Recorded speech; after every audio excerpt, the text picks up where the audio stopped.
Welcome, here I've got OPPO Reno6 Pro 5G and let me show you how to turn on and off the camera leveler at this device. So let's start by tapping on camera button to open it, and for now we are on standard photo mode. From here let's go to right corner button.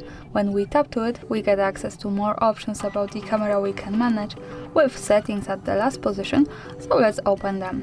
And now we have to tap to composition to find the level at the last position on these options, so by using the button from the right we can easily turn it on and turn it off as we need.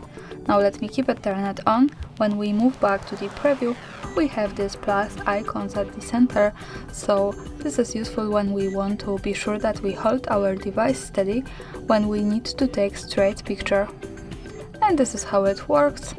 And of course when we don't need it, we have to move back to right corner settings, then to composition, and tap to level to turn it off.